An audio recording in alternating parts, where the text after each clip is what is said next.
Welcome back to my channel Mo blogs. তোমরা কেমন আছো সবাই? আশা করি ভালো আছো, আমিও ভালো আছি। তো আমরা এখন এসছি হচ্ছে ছাদে। এই দেখো আমাদের ছাদে এসছি। তো ছাদে কেন এসছি, এই দেখো একটা কম্বল দেখেছো? এই যে কম্বল, এই কম্বলটা এখন আমাকে ধুতে হবে। আর ওই দেখো আমার ছেলে দাঁড়িয়ে আছে, এই দেখো পড়া বাদ দিয়ে চলে এসছে, বলে যে আমিও যাবো। ঠিক আছে চলো। আর এখানে এই কম্বলটা ধোবো কেন বলো তো? এই কম্বলটা আগের বার না বাইরে ছিল, ভিতরে ঢোকানো হয়নি। এইবার কম্বলটা যখন আমার ছেলে গায়ে দিয়েছে, এটা মার কম্বল, মা যত্ন করেই রেখেছিল কিন্তু খেয়াল করেনি, এর মধ্যে এখন বিচ্ছিরি গন্ধ হয়ে গেছে। তো আমার ছেলে মার কাছে ঘুমায়, যখন গায়ে দিতে গেল তখন রোদ্দুরে দিয়েছিলাম আগে একদিন, তখন ওর নাকে ভীষণ গন্ধ লাগে, যে মা গন্ধ হয়ে গেছে কম্বলটা, ধুয়ে দাও। তো তার জন্যই আমি এখন ধুতে এসছি এইটা। তো আজকে মনে হচ্ছে শুকাবে না, কারণ রোদ্দুরের তাপ নেই, রোদ্দুর ভীষণ কম। দেখো, আর ওই যে কটা জামা কাপড় আমি ধুয়ে দিয়ে এসেছিলাম। তো চলো আমি এখন এটা ধোয়া স্টার্ট করি, তো তোমরা দেখতে থাকো। তো এটা কল চেপে ধোয়া আমার কাছে সম্ভব না, যে আমি তার জন্য ছাদে এসেছি। ছাদের যে ট্যাঙ্কি জলটা আছে সেখানে জল ছাড়ার কল আছে, তো সেইখান থেকেই আমি এটা ধুয়ে নিচ্ছি। হ্যাঁ গাইজ, এই কম্বলটা যে ভারী, আমার থেকে ওয়েট বেশি, মনে হচ্ছে আজকে আমি হালু টাইট হয়ে যাবো এইটা ধুতে গিয়ে। তো আমি এইটা না পা দিয়ে পাড়াচ্ছি, কারণ আমার কি বলতো হাত দিয়ে উঁচু করা সম্ভব না। তবুও এটা একটু হালকা ছিল, আর যে বড় বড় কম্বলগুলো আছে সেগুলো আমি পা দিয়েই পাড়িয়ে পাড়িয়ে তারপরে ধুই। আর এটা একটু হালকা ছিল, তবুও আমি ধুচ্ছি না, কারণ আমার হাতে বড় বড় নখ আছে, সেই নখগুলো যদি ভেঙে যায় আমি খুব কান্না করব। তার জন্য আমি পা দিয়ে ভালো করে কেচে নিচ্ছি। আর দেখো অবশেষে আমার ধোয়া হয়ে গেছে, এখন আমি মেলে দিচ্ছি। আর ক্যামেরাটা ছেলে না করে দিয়েই চলে গেছে নিচে, কারণ ছেলে একটু রাগ হয়েছে আমার উপরে।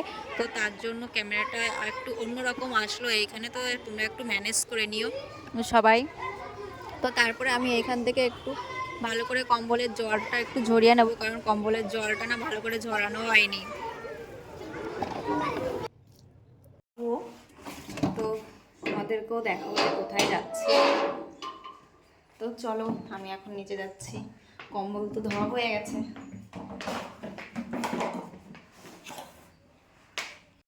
তো তারপরে আমরা রেডি হয়ে বেরিয়ে পড়েছি, আমার শাশুড়ি, আমি আর হচ্ছে আমার ছেলে। বাবা যায়নি, বাবা দোকানে বসে আছে। তো আমরা যাচ্ছি হচ্ছে একটা শ্রাদ্ধ বাড়িতে। তো ছেলে যেখানে টিউশনি পড়ে সেই ভাইয়ের হচ্ছে ঠাকুমা মারা গেছে, তো সেই বাড়িতেই নিমন্ত্রণ ছিল। আর আমাদের গ্রামের প্রাকৃতিক পরিবেশটা দেখো কত সুন্দর, জাস্ট ওয়াও, খুব সুন্দর লাগে গ্রামের প্রাকৃতিক পরিবেশটা, এত সুন্দর লাগে মানে ধারণা করা যায় না। তোমরা যদি শহরে যারা থাকো তারা যদি দেখতে তাহলে বুঝতে পারতে যে গ্রামের প্রাকৃতিক পরিবেশটা কেমন।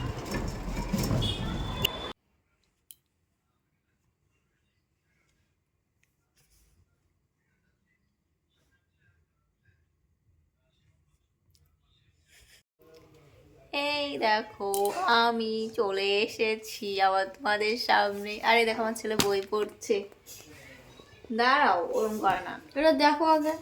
আর দেখছি, দাঁড়াও না।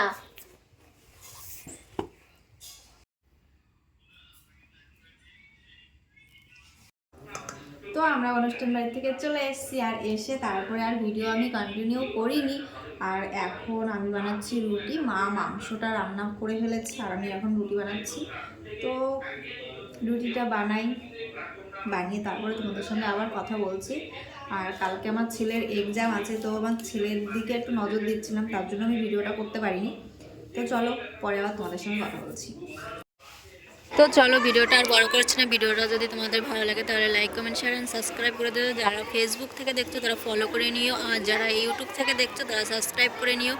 আর এখানে দেখো আমার রুটি বানানো হয়ে গেছে। তো তারপরে আমরা খেয়ে দিয়ে চলে এসেছি ঘুমাতে। তো এখানে আমি শুয়েও পড়েছি। তো তোমরা ভালো থেকো, সুস্থ থেকো আর সবাইকে ভালো রেখো। তো সবাইকে টাটা।